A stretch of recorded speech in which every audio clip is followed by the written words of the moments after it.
Estamos na lição 2, 1 Samuel, capítulo 15.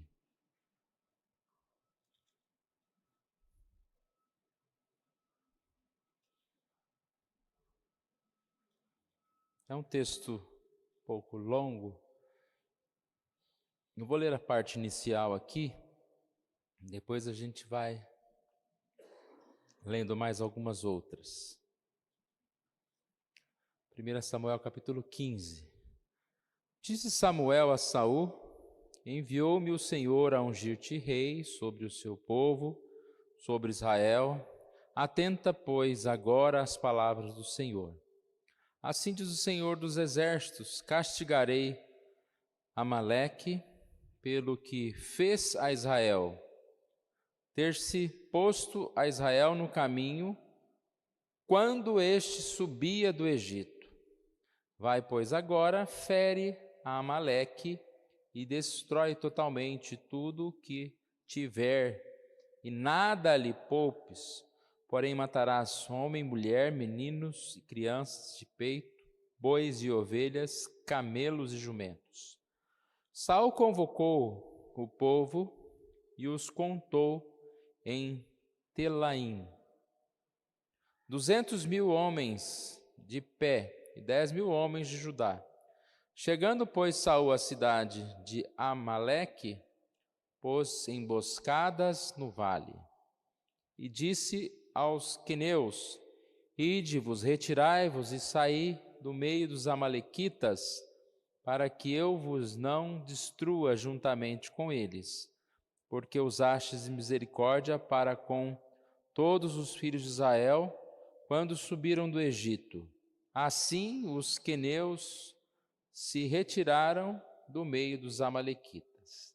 Então feriu Saul os amalequitas desde Avilá até chegar a Sur, que está defronte do Egito. Tomou vivo a Agag, rei dos amalequitas, porém a todo o povo destruiu a fio de espada. E Saul e o povo pouparam Agag e o melhor das ovelhas e dos bois, e os animais gordos, e os cordeiros, e o melhor que havia, e não os quiseram destruir totalmente. Porém, toda coisa vil e desprezível destruíram. Então veio a palavra do Senhor a Samuel, dizendo: arrependo-me de haver constituído Saul rei, porque deixou de me seguir e não executou as minhas palavras. Então Samuel se contristou toda a noite, clamou ao Senhor. Madrugou Samuel para encontrar a Saul pela manhã. Anunciou-se aquele. Já chegou Saul ao Carmelo, e eis que levantou para si um monumento, e dando volta passou e desceu a Gilgal. Veio, pois, Samuel a Saul, e este lhe disse: bendito sejas tu do Senhor, executei as palavras do Senhor. Vamos até aqui. Os irmãos leram o texto em casa. Nós vimos aqui que Saul agora é o rei. Na lição anterior nós vimos, que por desobediência, por falta de amor a Deus, o povo escolheu um rei. Samuel ficou um pouco preocupado, achando que era desprezo com a família dele, mas Deus disse: eles na verdade estão negando a mim mesmo. Porque naquela época os juízes eram indicados por Deus, e dizer que não queria aquele reinado era dizer: eu não quero que Deus comande, eu quero ser como as outras nações, eu quero ter um rei. E ficou bem claro, na passagem da semana passada, que eles queriam exatamente essa liberdade de escolherem. E ali diz: e esse rei vai lutar as nossas guerras, ele será o nosso representante. Ou seja, quase que dizendo, não é mais Deus, é quem nós escolhemos que será o nosso representante. Deus assim permitiu, e aqui Samuel ungiu Saul como rei. Só que ele ainda teria que obedecer a Deus. E Deus assim dá uma missão. Versículo 3. Vai, pois, agora e fere a Amaleque e destrói totalmente tudo o que tiver, e nada lhe poupes, porém matarás. Não era para poupar ninguém. Essa foi a ordem. O que Saul fez? Lá diz que Saul tomou vivo Agag, versículo 8. Destruiu o restante. Mais uma coisa que Saul fez, no versículo 9: poupou o melhor das ovelhas e bois, não quiser destruí-los totalmente. O versículo que nós paramos, o versículo 13, Samuel vai se encontrar com Saul, porque Deus disse: arrependo-me de ter constituído Saul como rei, ele não me obedeceu. Mas ele chega lá perante Saul, e Saul aparentemente o recebe todo tranquilo e feliz, né? Bendito és tu, sejas tu.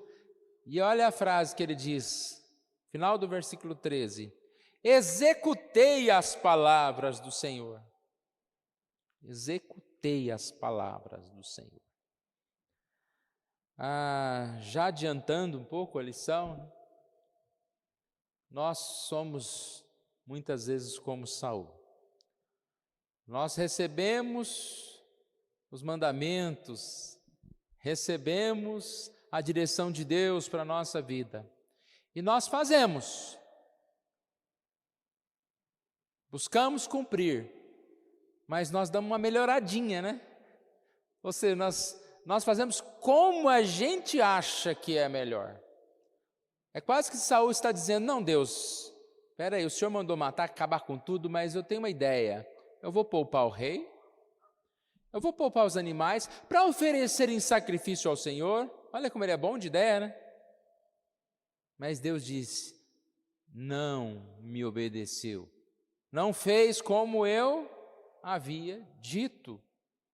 E aí então a história segue. Nós não vamos ler o restante do texto agora, talvez vamos lendo mais um pouco depois, mas há uma conversa longa aqui entre Saul e Samuel. Saul aparentemente pede perdão, dá explicações, mas nada disso adianta. Lá no verso 28, Samuel lhe diz: o Senhor rasgou hoje de ti o reino de Israel e o deu ao teu próximo, que é melhor do que tu. Vamos para a revista? Introdução. Há na Bíblia passagens difíceis que desafiam a nossa fé e a nossa compreensão de Deus acerca do que é bom. Realmente essa passagem pode ser um dos textos mais difíceis de se entender e até de se aceitar. É uma das passagens que muitos ateus, que muitas pessoas utilizam para dizer que o Velho Testamento, o Deus do Velho Testamento era um e o Deus do Novo Testamento é outro, de que aquela lei do Antigo Testamento não serve e que agora é um Jesus paz e amor, que tudo pode, que ele vai salvar todo mundo. É essa ideia muitas vezes levantadas. Como entender esse versículo 3, irmãos? Se não diante do contexto inteiro, porque é isso que a lição vai falar. Olha, você não pode isolar um versículo. Por que Deus está falando dessa forma? Porque o versículo 3 é uma ordem aparentemente de um Deus irado, descontrolado, que diz que vai lá, mata Amaleque, destrói totalmente tudo, não poupes nada, matarás homem, mulher, meninos, crianças de peito, bois e ovelhas, camelo. Alguém podia pensar, mas o que o camelo tem a ver com a história? Uma criança de peito, que maldade tem? Mas a gente precisa entender essa passagem no contexto da história bíblica, que quem leu a lição já entendeu. já percebeu. E eu gostaria que a gente pudesse chegar a essa conclusão aqui juntos. Se tiver alguma dúvida, pode perguntar, que a gente vai tentar aqui esclarecer. Então, o que a lição diz aqui na introdução é que quando a gente ouve falar de morte, parece que é contrário ao Evangelho. O Evangelho fala de amor ao próximo. Mas olha que detalhe importante: amor ao Senhor que direciona o amor ao próximo. É o amor ao Senhor que direciona o amor ao próximo. Eu preciso amar a Deus em primeiro lugar. E essa passagem fala de uma obra que tinha que ser feita, que era matar. Como entender isso? Através do contexto que nós vamos estudar. Através do problema entre a relação dos amalequitas com os israelitas. É uma história de guerra que vem de antes e que ainda não estava concluída.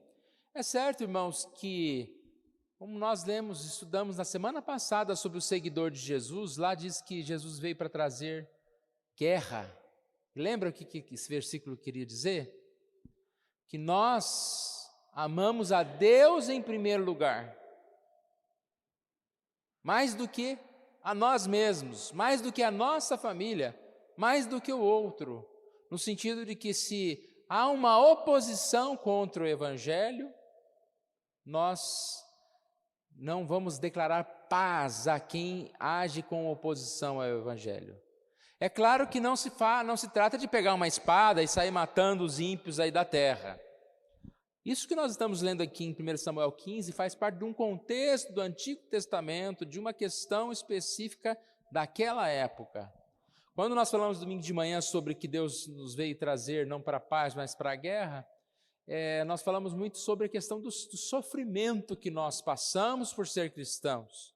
E muitas vezes a oposição virá contra nós. E a nossa oposição é apenas com a palavra. Nós não vamos opor às pessoas com violência. Nós pregamos a Cristo às pessoas. Se elas não aceitam, nós pregamos a verdade.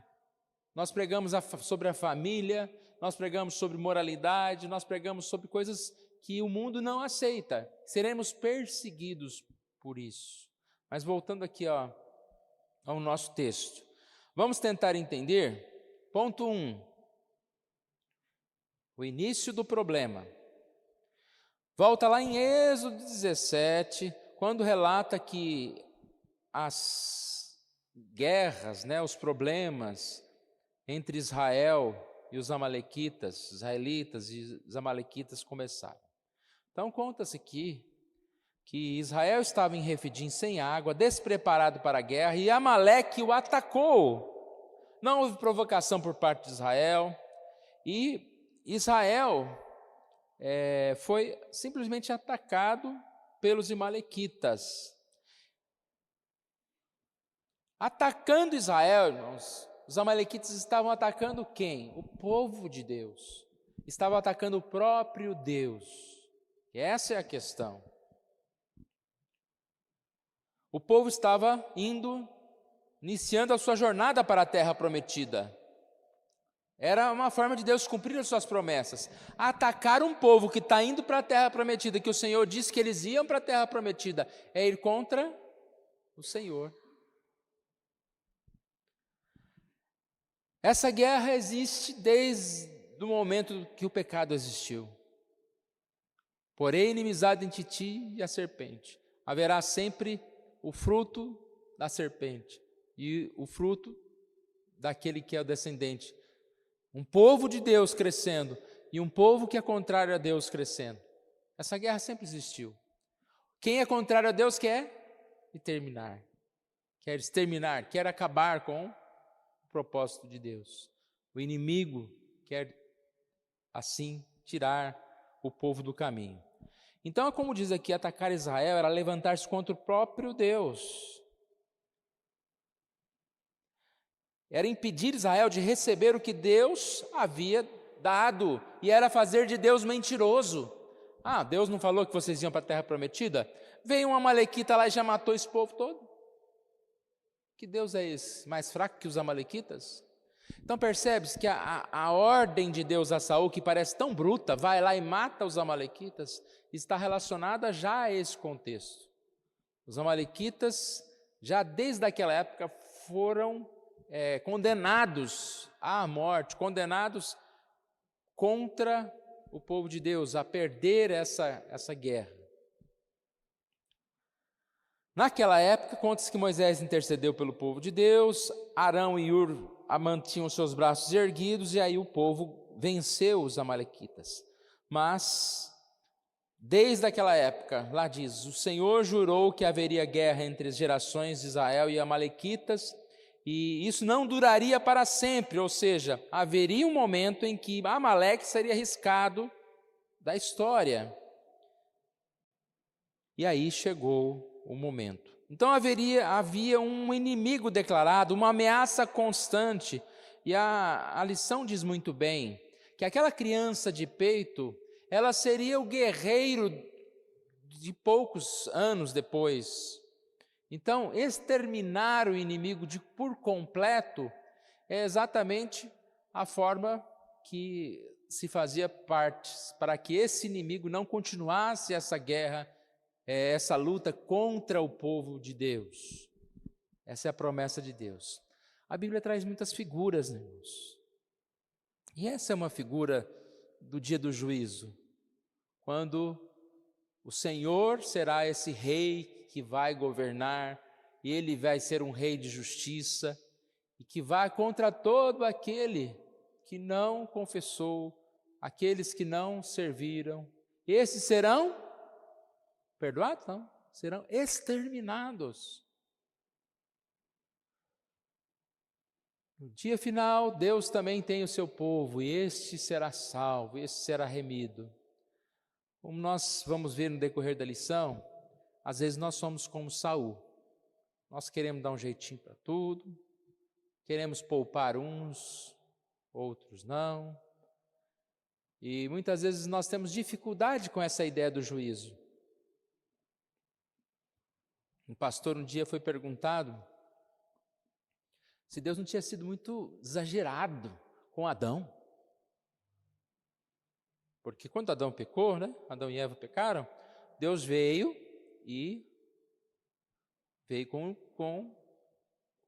cumprindo aquilo que ele ia falado, né? Se vocês pecarem, vocês vão morrer.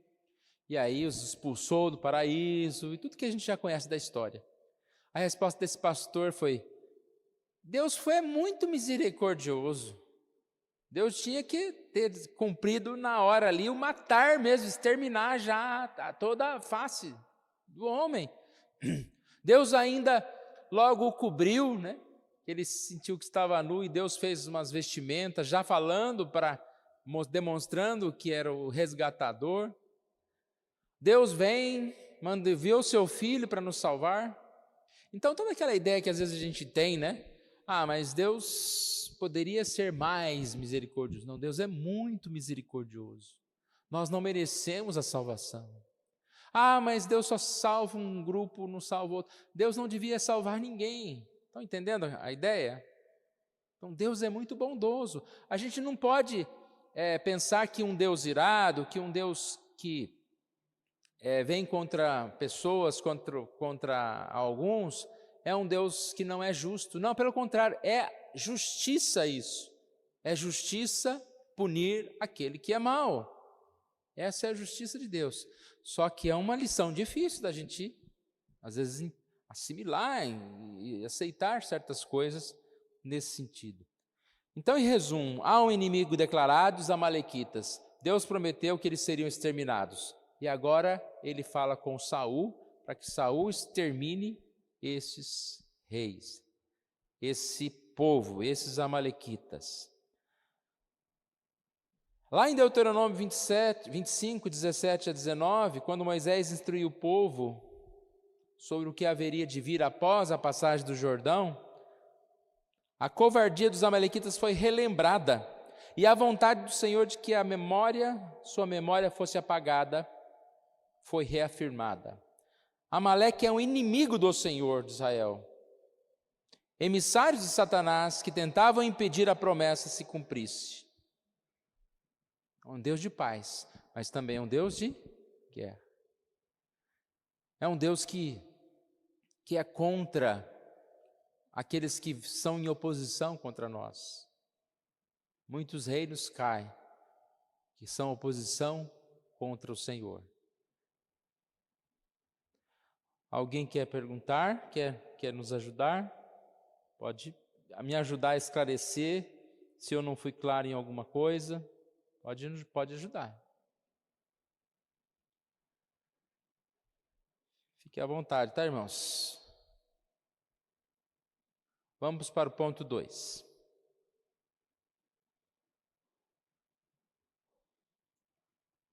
Vai formulando aí a sua questão, se quiser perguntar depois. Mas deu para entender até aqui, né, irmãos? Estamos indo junto. Preferindo o inimigo. Vai falar que Saul, na sua atitude, aparentemente ele preferiu ficar com o inimigo do que com o que Deus havia mandado. A atitude de Saul em manter o rei amalequita demonstra a infidelidade no seu coração. A questão mais óbvia é a desobediência à ordem do Senhor. Eu não sei o que ele quis com isso, porque um rei poderoso, se ele mata os inimigos todos, às vezes não fica o troféu, né? Então não sei se esse rei amalequita seria um troféu para ele mostrar que conquistou, ou se ele queria fazer uma certa amizade lá com o rei que era muito poderoso, talvez se juntar com ele em alguma questão, não sabemos. Mas sabemos que ele desobedeceu ao Senhor. Saul não fez a guerra do povo. O povo não queria um rei que fizesse as suas guerras. Naquele momento, a guerra necessária era contra os amalequitas. E Saul não fez o que ele foi assim chamado a fazer. E se manter esse rei, ele ia manter o inimigo. De alguma forma, em um outro momento da história, os amalequitas se fortaleceriam de novo e viriam contra o povo de Deus. Saul não considerou o sangue derramado dos seus antepassados, ele não lembrou da história, da maldade dos amalequitas que vieram contra o povo lá em Refidim, lá no deserto, matando parte do povo de Israel. Mas ele preferiu ser amiguinho aqui do rei amalequita. Saul revelou preferir o seu próprio caminho, isso que nós falamos, né? Ainda entendeu poder decidir o que seria oferecido ao Senhor ao tomar o gado dos amalequitas. Ele teve pena do inimigo e fez pouco do amigo. Não atentou para o livramento na primeira batalha lá do Êxodo. Não reconheceu a história. Fez pouco do fato de que o Senhor ter olhado para ele e ungido rei. Deus poderia não ter aceito essa proposta do povo, mas Deus aceitou, e nem ele ser o rei, também isso não foi muito para que ele pudesse obedecer a Deus. Ou seja, ele acabou de se tornar um rei, mas ele demonstra ser um rei imperfeito, um rei incapaz de cumprir a ordem do Senhor. Qualquer rei desse mundo é imperfeito. E aqui vem falar sobre Jesus, comparando Jesus. Jesus não preservou a sua própria vida. Diferença, que é entre Jesus e Saul. Citando Mateus 26, 36 a 46, lá mostra um momento em que o Senhor está com seus discípulos, já prestes a ser entregue na cruz, e ele sai para orar, e ele sai sozinho, depois ele diz, nem uma hora pudesses vigiar comigo. Então se mostra um rei atento, se mostra um rei disposto ao sacrifício, disposto a entregar a sua vida, totalmente diferente de Saul. E aqui também há uma citação de Apocalipse 9, irmãos, que é um retrato de Samuel 15, quando lá fala sobre juízo. Não podemos esquecer dessas mensagens de juízo. Tem uma frase que acho que é do Hernandes, que diz: é preferível ouvir falar sobre o inferno do que ir para lá, né? Então a gente tem que pregar mais sobre o inferno, sobre o juízo, sobre o que acontece, se nós não nos prepararmos, se nós não buscarmos o Senhor.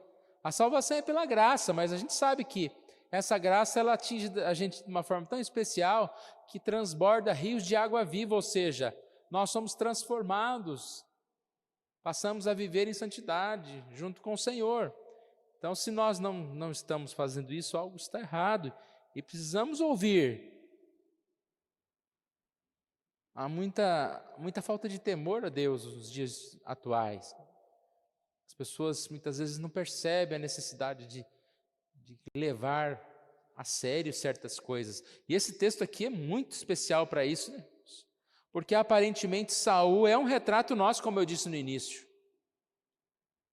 Bendito sejas tu do Senhor, executei as palavras do Senhor. Ele não tinha nenhuma dificuldade de olhar no olho de Samuel e falar: oh, que bom que você veio aqui me prestigiar, acabei de fazer tudo que você mandou, né? Estou em dia. Quantos hoje em dia olham e falam assim: olha, eu sou um crente fiel, eu estou executando tudo, né? Tudo mais ou menos, para mais para malo que para menos, ou mais para menos do que para mais. Mais para mal, né? Do que para bem. É muito difícil, irmãos. Nós sabemos da dificuldade e Deus não vai assim querer que nós andemos além das nossas forças. Mas a grande pergunta é: nós estamos andando conforme as nossas forças? O quanto nós estamos nos esforçando do que nós podemos realizar, do que nós podemos fazer? Essa é a vontade de Deus para nós. Aí então aqui Apocalipse 9:6 diz o seguinte: naqueles dias o homem buscarão a morte e não acharão, também terão ardente desejo de morrer, mas a morte fugirá deles. Então está falando a respeito da vingança final do Senhor, um tempo em que o juízo virá sobre aqueles que não buscaram o Senhor, que é esse juízo que veio contra os amalequitas, contra aquele povo que é considerado mau perante o Senhor. E se o Senhor disse que aquele povo é mau, se o Senhor disse que aquele povo não tem jeito, é porque não tem jeito mesmo. A gente não tem esse direito de fazer isso. Falar: não, fulano de tal deveria ser morto, fulano de tal não serve para nada. Nós não sabemos que se a misericórdia de Deus quiser vir sobre aquele, seja um assassino, seja um corrupto, seja quem for, ela virá. Mas o Senhor pode. E Ele pode até apontar aquele que é bonitinho, né? Que perante a sociedade é conhecido o mais importante, né? Quantas vezes morre uma pessoa famosa, uma pessoa tão bondosa, e aí você fala: ah, está com o Senhor. Eu não sei. Pelas obras dele, parece que sim, mas pela fé dele, que fé que ele tinha? Ele frequentava alguma igreja, ele lia a Bíblia, ele tinha entregado a sua vida a Jesus? Então a gente tem essa dificuldade e não compete a nós também dizer quem vai, quem não vai para o céu, quem não é crente, mas muitos bonzinhos serão punidos. E na nossa cabecinha às vezes fica: mas podia, né? Mas Deus é que sabe quem que pode, quem não pode. Não somos nós.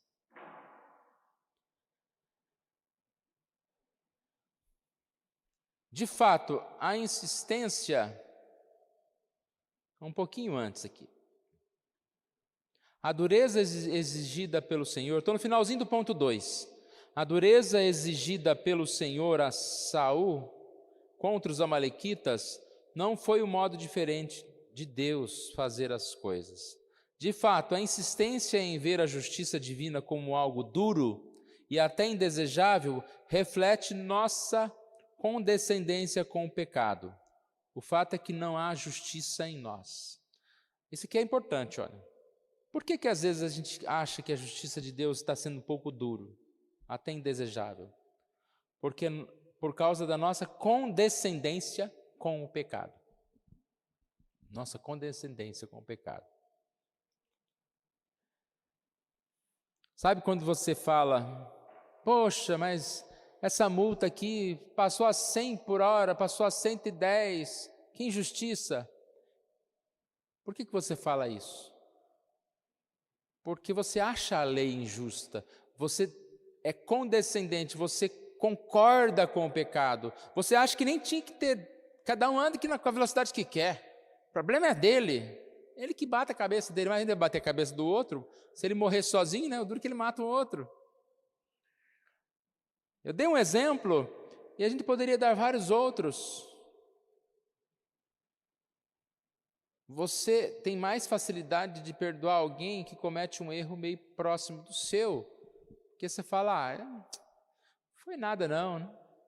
Foi só um deslize ali. Agora, se nós andamos corretamente, nós vamos ter mais facilidade de aceitar, de entender a correção, quando aquilo está errado. Então, na verdade, nós temos dificuldade mesmo com correções, com regulamentos, né?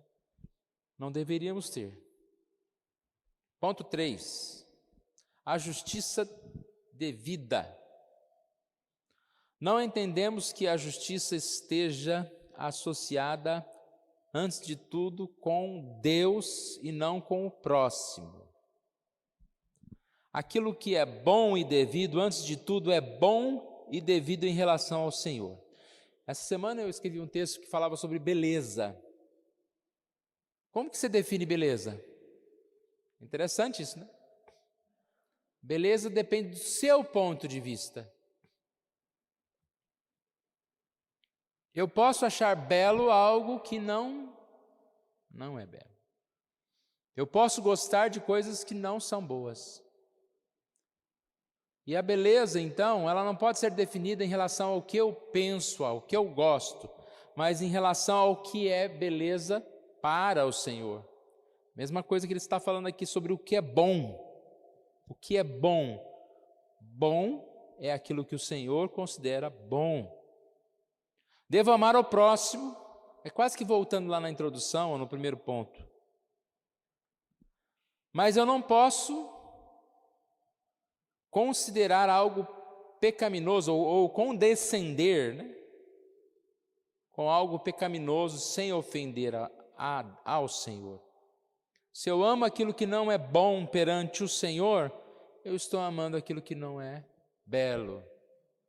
Tanto que a Bíblia fala, né, que a gente faz do mal o bem, chama o bem de mal, o justo de injusto.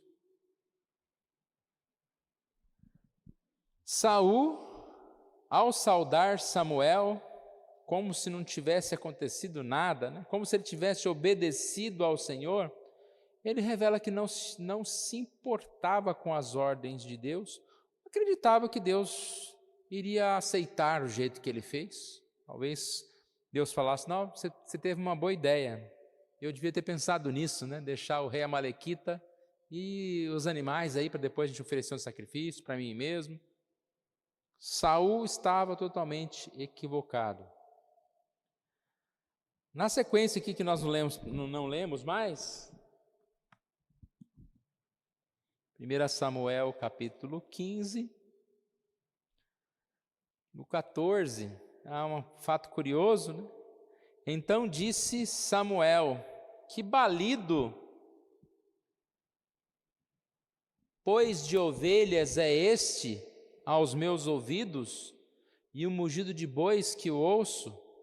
Ou seja, se Saul achava que tinha cumprido todos os mandamentos, cumprido a ordem, ele falou, mas eu estou ouvindo o som de animais? Então aqui diz, né, que Saul começou a se desculpar. Esse aqui que você está ouvindo é para sacrificar ao Senhor. E aí, irmãos, a lição traz aqui, né? Mas o Senhor tinha pedido isso? Não. Sacrifício também era relacionado a um pecado específico, um momento específico que o Senhor ia pedir aquele sacrifício. E aqui não há nada disso. E a lição diz, será que Saul estava fazendo uma poupança? Vou ter um número de animal aqui guardado para dar para o Senhor. Fazer uma barganha com Deus aí, né? Eu estou precisando de umas bênçãos. Senhor, eu tenho uns animais aqui para oferecer para o Senhor. Aqui a lição também fala que Saul está meio que esquecendo de que Deus não quer, Deus não tem prazer nesses sacrifícios. Mas eles eram necessários por causa do pecado. É melhor que não peques. Então, como que você vai fazer um estoque de animal para oferecer em sacrifício? Mais uma vez, Saul se demonstra como um rei como das outras nações. Não pensa como o Senhor sendo o seu Deus, mas ele se afasta do Senhor.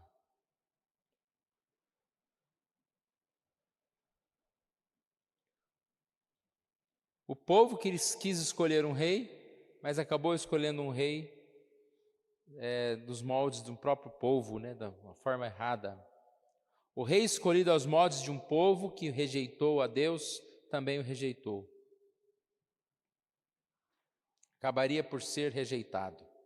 Então o povo foi escolhido.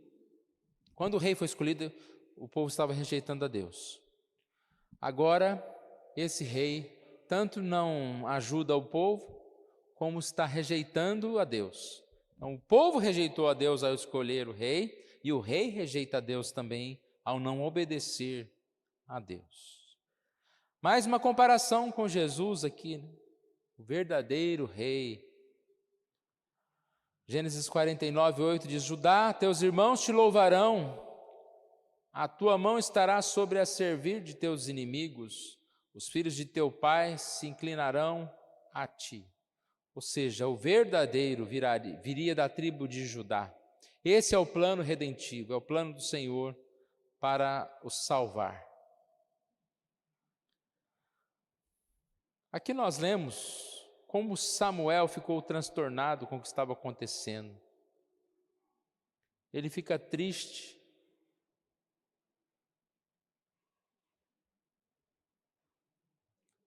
Clamou a Deus durante a noite toda. Por quê? Porque ele está lamentando a falta de um rei. Um líder que substituísse de forma abençoadora. Mas nós sabemos que esse rei viria, que esse rei veio, que é o Senhor Jesus. Ponto 4, a queda do rei. Então daqui para diante, se na primeira parte do texto fala sobre a ordem e o não cumprimento dela, agora vem a parte da rejeição desse rei, porque ele não cumpriu o mandamento do Senhor. Alô, som.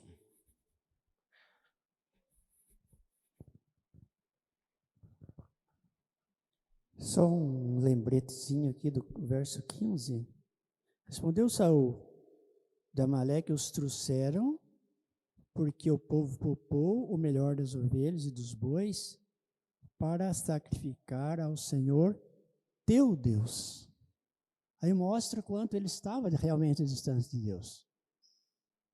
Ele foi escolhido pelo povo, Deus permitiu isso, mas ele não reconhece Deus como o seu Deus, como o Deus dele, mas como teu Deus, falando com Samuel. É um risco, né, como você já vem dizendo ao decorrer da lição, que parece que se coloca Deus acima de tudo, sim, mas eu não estou tão disposto a obedecer Ele como meu Deus, como o Senhor da minha vida, como o salmo que nós lemos lá, aquele que cuida de nós, que Ele vai nos saciar, que Ele vai garantir vitória, que Ele vai garantir tudo para a gente. É interessante isso. Então são detalhes que passa aqui, que pode provar, no caso, que o Saul, ele estava ali, ele sabia que Deus tinha permitido ele ser escolhido rei, mas ele estava fazendo a sua própria vontade. Então essa barganha, tudo que ele queria fazer, esse depósito, essa poupança que ele queria fazer, ele estava usando o Samuel como responsável. Ele está jogando na cara de Samuel. Esse para oferecer ao Senhor teu Deus. É uma palavrinha que diz muito, né? O nosso Deus, né? Não é diferente, né? Ele falou teu Deus, é muito, muito bem lembrado. E a gente vê o que reflete, o que vem desde o tempo dos juízes, que nós estudamos na outra lição, né? Cada um fazia o que bem entendia. Não havia rei em Israel, cada um fazia o que bem entendia. E esse próprio rei está fazendo o que bem ele entende. O que bem está no seu coração, e não a vontade de Deus. E aí a gente vai ver aqui a queda do rei, que ela já começou porque ele não obedeceu. Agora, quando Samuel chega, ele vai confrontá-lo. Começou a confrontá-lo a respeito desses animais. O que esses animais estão fazendo aí? E continua confrontando, né? Por ele estar à parte de Deus, à parte da voz de Deus. E mais uma vez, se a gente ler esse texto, às vezes a gente fica com pena de Saul. Saul pede perdão aqui umas 2, 3 vezes. Mas é sincero? A gente vai ver que não. Então, como diz a lição, pode parecer dureza da parte do Senhor, né? Deus não queria que Saul fosse rei, e o primeiro errinho que ele teve lá, Deus vai tirá-lo, né? Parece que é um Deus mau. Ele pede perdão, mas não toma nenhuma atitude, né? Não toma a atitude correta. Não volta atrás, não faz nada. Aí, Exato. o que está feito, está feito. Como se ele dissesse assim, eu errei mesmo, o que está feito, está feito. Pede perdão. Que tipo? O que o Roberto está falando aqui é no finalzinho desse ponto, fala, né? Que os animais continuaram lá. E o próprio Agag, quem que matou o Agag? Foi o Samuel. Aqui fala, Samuel mata Agag. Então, se eu perdoo, eu errei, eu vou lá, então, vou cumprir a ordem de Deus, que era matar todo mundo. Eu vou lá, mato o Agag, mato os animais. Deus não quer os animais. Saul não teve atitudes de arrependimento, porque falar que eu me arrependo é muito fácil. Muita gente presa falando que se arrepende. Só que quem não se arrepende verdadeiramente, ele, ao invés de falar eu pequei, ele se justifica, que é o que foi que Saul fez. Ele estava se justificando. Quando Saul disse, que barulho é esse de animais? Ele poderia ter falado, realmente, eu pequei, né? A ordem era matar os animais. Não, ele vem com desculpa, não, mas é porque é para o Senhor. Será que era para o Senhor mesmo? Ou ele queria ter mais esses animais, né? Então, a gente não sabe muito a respeito disso. E aí vem, então, a dura chamada de atenção de Samuel a Saul. Chega a chamá-lo de feiticeiro, né? Acusa de feitiçaria no versículo 23. Porque a rebelião é como o pecado de feitiçaria, e a obstinação é como idolatria e culto a ídolos do lar. Visto que rejeitaste a palavra do Senhor, Ele também te rejeitou a ti, para que não sejas rei. Olha, ele está perdendo o cargo. Quem está perdendo o cargo fala qualquer coisa, né? Não, me perdoa, me desculpa, mas já está perdido. Feitiçaria, por que ele está sendo chamado de idólatra e de feiticeiro? Porque rebelar-se contra o Senhor, essa é a mesma ideia de feitiçaria. Feitiçaria é adivinhar, refere-se a predizer, Então, como se ele estivesse ele mesmo buscando outras formas de conhecimento, tentando adivinhar a vontade de Deus. A mesma coisa a idolatria, quando ele não se submete a Deus, mas se submete a si mesmo, às próprias ideias, tudo isso é trazido aqui. Qualquer coisa que você venha buscar, fora do Senhor. Saul era de fato um rei como os das outras nações. Deus assim resolve que ele não seria mais rei. Saul, de certa forma, pede perdão aqui. Versículo 24, pequei. Só que ao mesmo tempo, ele mais uma vez vem com desculpa. Olha no final do versículo 24, temi o povo. Dei ouvidos à voz. Está culpando quem? O povo. Mas ele era o rei. Depois ele diz no 25, de novo, perdoa-me meu pecado.